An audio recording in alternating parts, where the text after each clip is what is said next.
On July 6, 2000, in the city of Witten, West Germany, the police approached the home of a married couple. They were making a welfare check after a woman had sent an alarming letter to her family. The scene that awaited them inside was beyond anything they had encountered before. The home had an uncanny aura. It was dark, damp and dirty.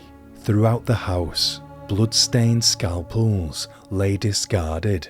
The most haunting sight, however, was the presence of a coffin resting ominously in the living room.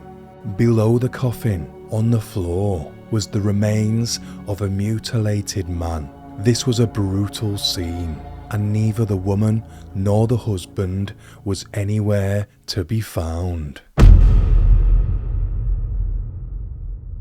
The case vividly illustrates the dangers that emerge when the boundaries between fantasy and reality are blurred, when two individuals combine to bring out each other's worst tendencies. They undeniably push the limits of the world that they chose to inhabit.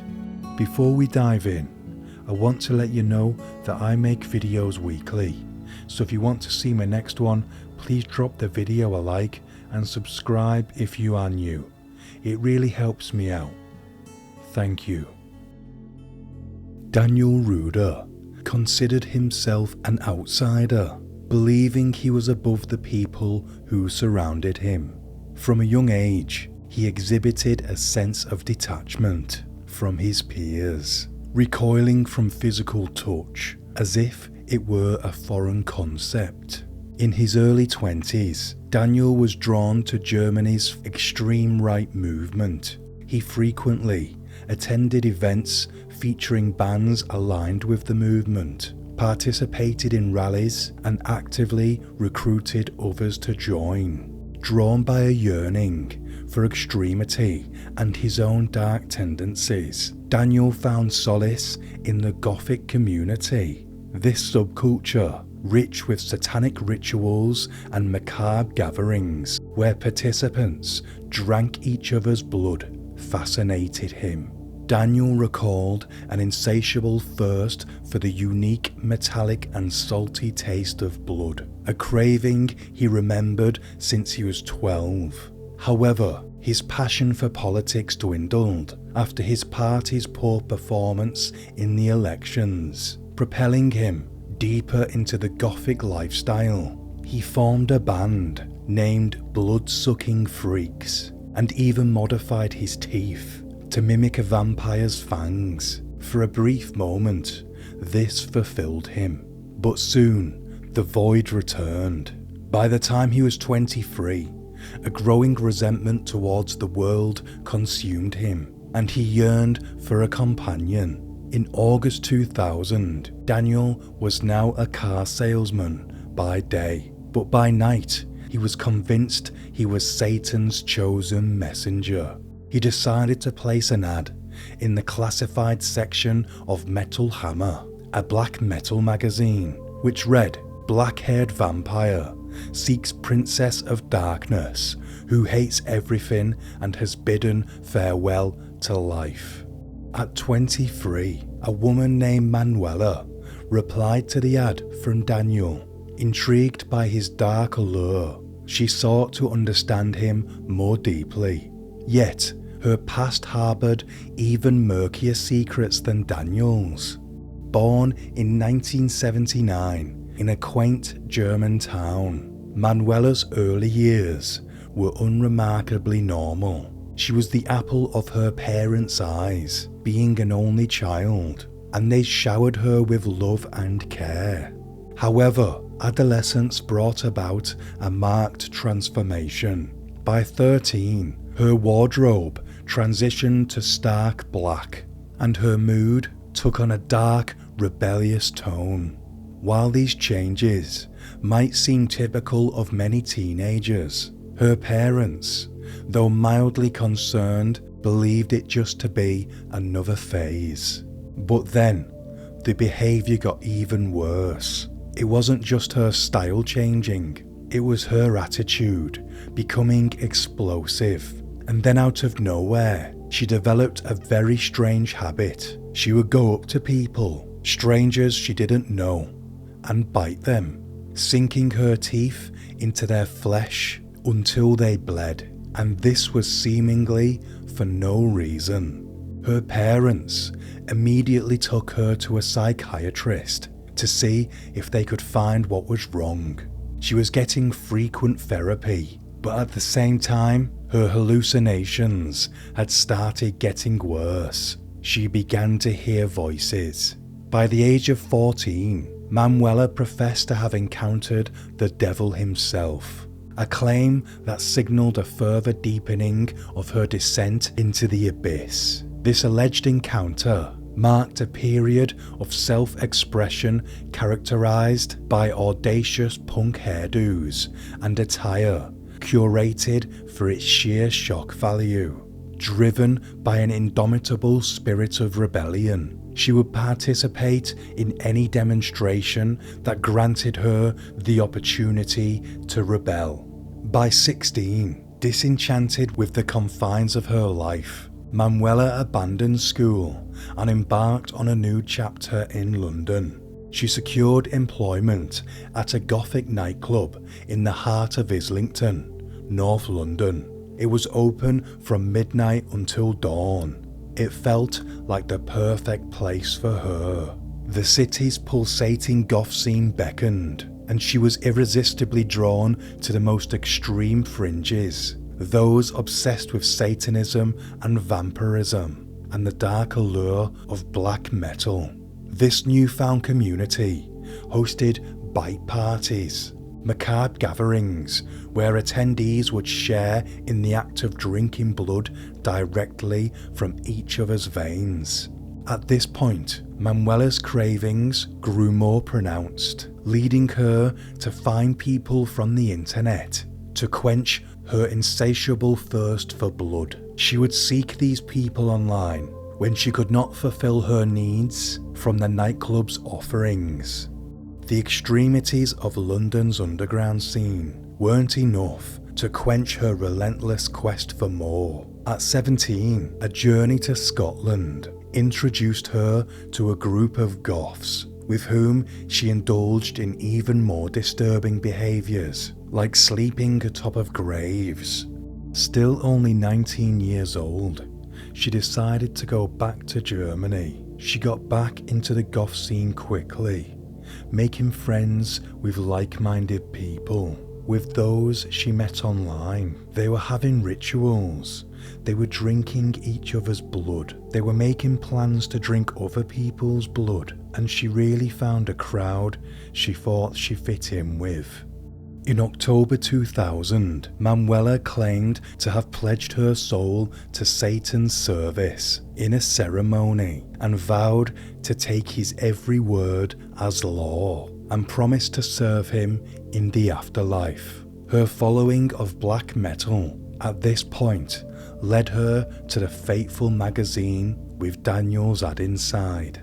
Daniel and Manuela, with their unique dental modifications, were immediately drawn to one another. His mouth filled with self-shaved fangs, contrasted with her specifically replaced animal fangs, giving them both an eerie resemblance to vampires. Their bond was instantaneous. Spending endless hours together, they discovered a plethora of shared experiences stemming from their middle-class upbringings and similar childhood narratives. Their peculiar interests further solidified their connection, from shunning the sunlight to the morbid intimacy of sharing a coffin to sleep in their bedroom, complete with special ceremony lights that illuminated the torture devices hanging from the walls in the dungeon-like bedroom.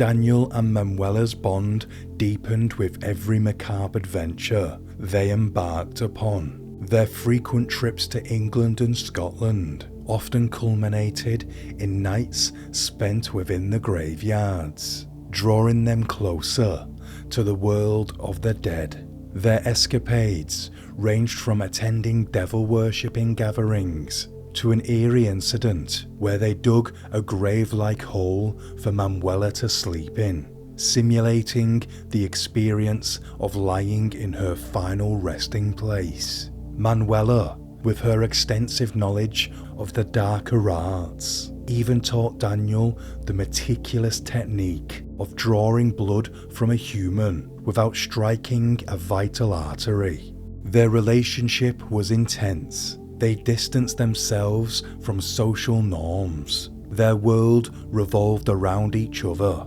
and their shared devotion to darker forces. Their commitment to one another was so profound that, after a year, they chose to solidify their bond by getting married, with the line between reality and role-playing blurring. The couple married on June 6, 2001, to complete Satan's symbolic 666. They decided to offer their gift on July 6th. Their gift would be a human offering. Upon contemplating a suitable offering, Daniel and Manuela made a list of 16 potential names. Out of them, Frank Hackett, affectionately referred to as Hacky, stood out. His infectious humour led them to believe he would serve as the ideal court jester in Satan's court. Frank resided in Bochum and was 33 years old. A well-liked individual with a mild temperament, he worked diligently at a bakery. Frank's captivating sense of humour was one of his defining characteristics, and his profound love for music, especially the Beatles. Unlike many, he didn't judge a book by its cover. This trait made it possible for him to befriend Daniel. Their stark differences in personality and appearance didn't deter their budding friendship. However, their relationship took a dark turn when, on July 6th, Daniel and Manuela invited Frank over for a house party. To his surprise, upon arrival, he discovered he was the only guest. As time passed, Frank's suspicions grew. Sensing that something wasn't right, in an attempt to alleviate his concerns, Daniel and Manuela reassured him that the other guests were probably just running late. They chatted casually, letting the melodies of their chosen music set the ambience. But the night had an underlying purpose, a dark task they believed was ordered by Satan himself. Manuela recounted the chilling moment when she saw a change in Daniel's demeanour. His gaze darkened, exuding malevolence. She instinctively understood that the moment had arrived. Without warning or provocation, Daniel, consumed by his grim mission, brutally attacked Frank, bludgeoning him repeatedly with a hammer to the back of his head. In the midst of the chaos, Manuela's voice pierced through, urging Daniel to stab Frank in the heart. He complied, delivering a harrowing 66 stab wounds. Throughout this macabre act, Daniel described feeling a heightened state of euphoria, as though he was elevated by some dark force. He said that he could hear Satan's voice guiding him, echoing darkly in the confines of the room. Manuela, caught in the same sinister trance, spoke of witnessing the knife emanate a strange glow, intensifying with each strike. She felt an eerie presence within the room, and as Frank's life ebbed away, the room's lights flickered sporadically. To her, this was a clear sign of Frank's soul embarking on its journey to meet Satan. Their descent into depravity had only just begun. After the initial act, the depravity of the couple's actions deepened. they subjected Frank's body to further indignities, using a machete to dismember his flesh from bone. They callously stubbed out cigarettes on his already marred skin. But the most grotesque act was still to come.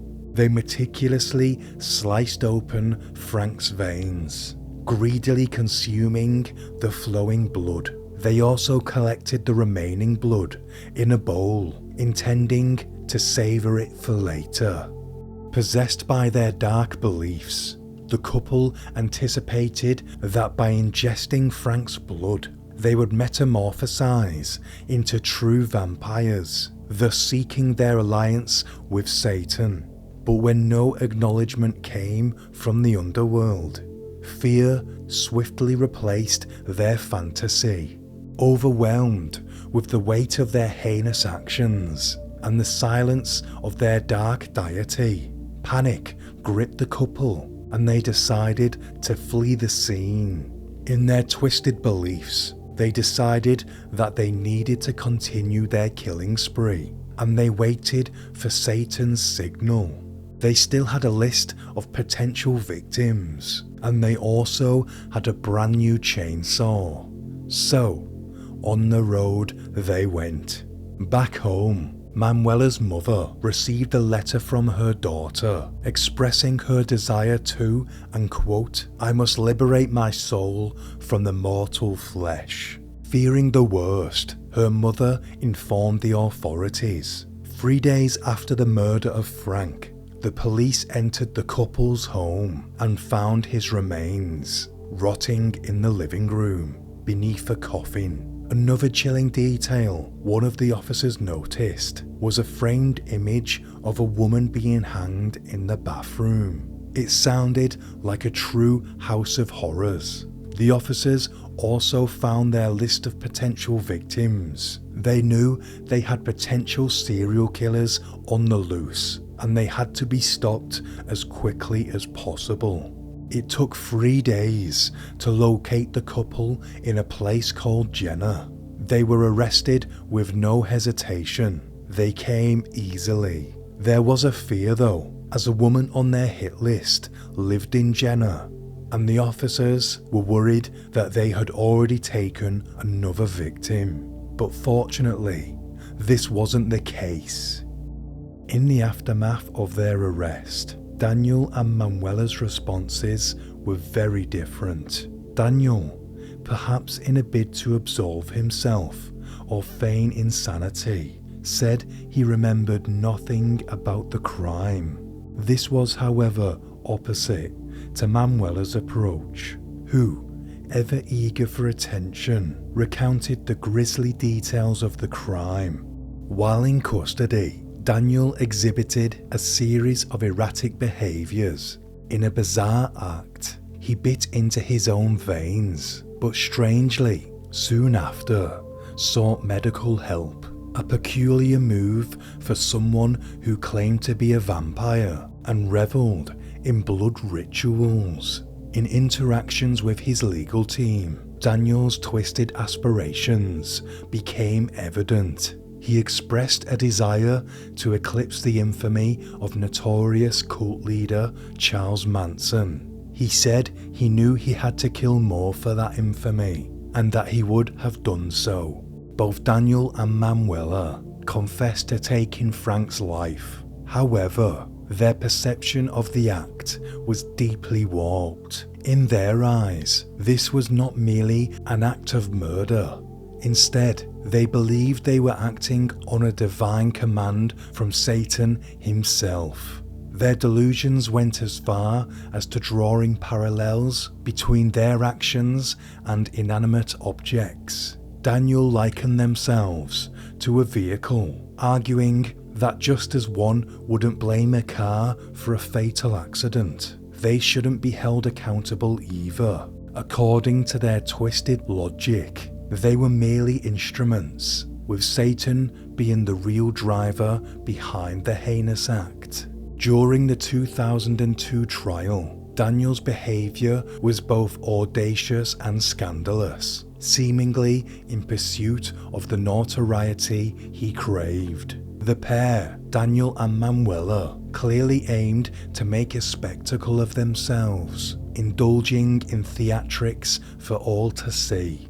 Their actions ranged from intimidating poses directed at the media's lenses to issuing threats towards jury members. Their audacity was evident in the way they taunted both the public and Hacker's grieving family, making devil horn gestures and provocatively flicking their tongues in a taunting manner. Manuela's eccentricity was also on full display. She made an unusual request to have the courtroom windows darkened, claiming the sun's rays harmed her eyes. While the judge refused this particular plea, he did allow her to wear sunglasses throughout the proceedings.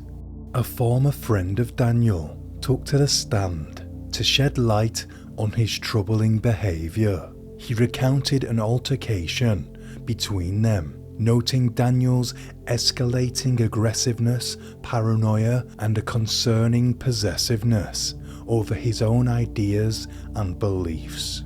Following the argument, Lua, the friend, chose to distance himself. However, Daniel's unsettling fixation persisted. In a macabre gesture, Daniel sent Lua a letter. More disturbing than the written threats within was an enclosed photograph. The image was of Daniel suspended from his ceiling by metal chains, his body smeared with blood. He was holding two firearms, aiming them directly at the camera lens, a symbolic threat to Lua. Such revelations only cemented the courtroom's perception that both Daniel and Manuela were deeply troubled people. The couple's behaviour during the trial was a calculated performance of mockery and disdain. They appeared in court dressed entirely in black, seemingly revelling in the spectacle they had become.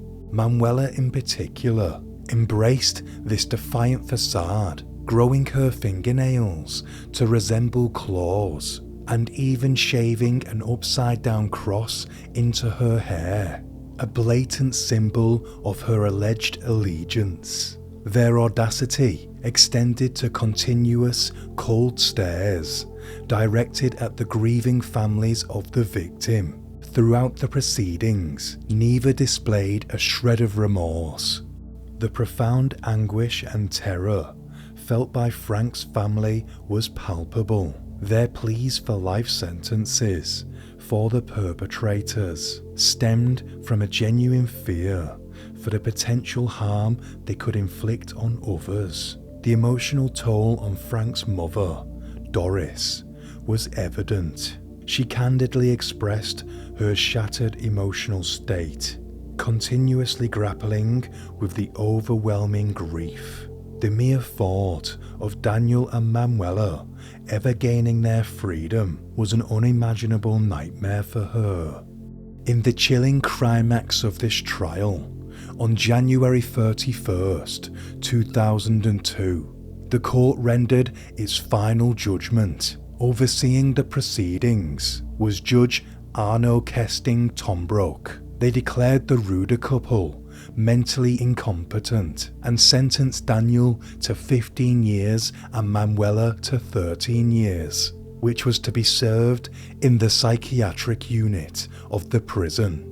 The court also ordered that they must never be allowed to meet again, with neither Daniel or Manuela resisting, because their marriage was never about love. In a final act of brazen defiance, they shared a passionate kiss in front of the cameras before their separation. In his concluding remarks, the judge stripped away the layers of sensationalism surrounding the case. He emphasized that this wasn't a case of devil worship or a cult-driven murder, but a tragic act committed by two deeply disturbed individuals. The decision to confine them to a psychiatric hospital for a set duration raised concerns among many. while the hospitalization aimed to address their mental health challenges. The duration might have been insufficient to bring about any adequate change to their psyche. Also, there were no guarantees they'd seek continued treatment upon release, posing a potential risk to society. Reintegration after such a prolonged absence from the world would be challenging, and it wasn't just their potential release that worried people.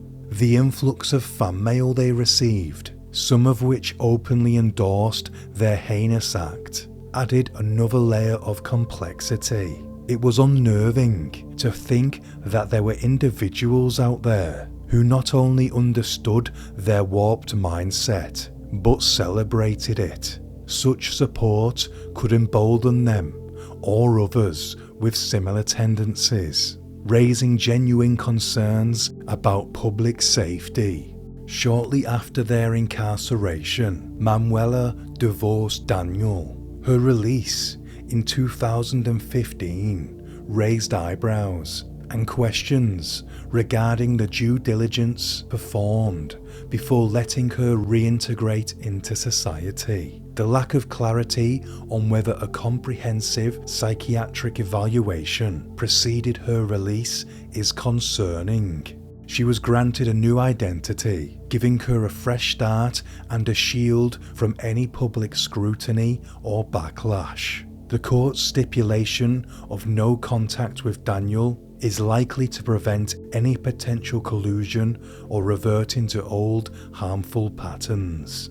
Daniel's expected release in 2017 brought its own set of concerns. Without information on his mental state or rehabilitation progress, it's hard to gauge if society and Daniel himself were ready for his reintegration.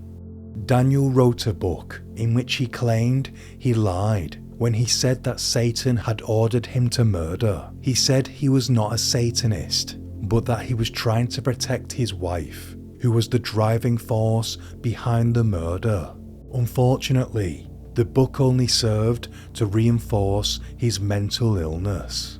Daniel found himself back in court, facing charges of plotting to murder Manuela. This stemmed from an online encounter with a woman. Following his divorce, as their conversations deepened, he revealed a chilling intention. He wanted Manuela dead.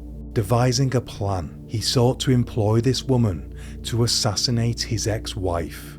The scheme involved her securing a position in the hospital kitchen where Manuela was, and executing the act out of vengeance. Although no formal agreement was made, the gravity of their discussions couldn't be ignored. This intent was further corroborated when a fellow inmate claimed to have heard Daniel expressing his murderous wish.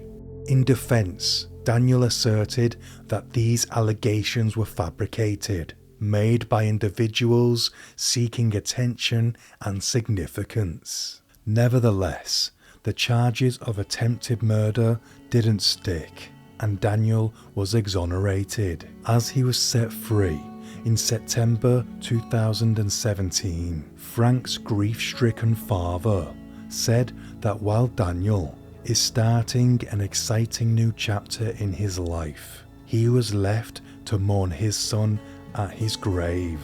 At 41, with a new identity, Daniel reintroduced himself into society. He even penned a novel proclaiming his innocence during incarceration. Now nobody knows where these two are, but they are free.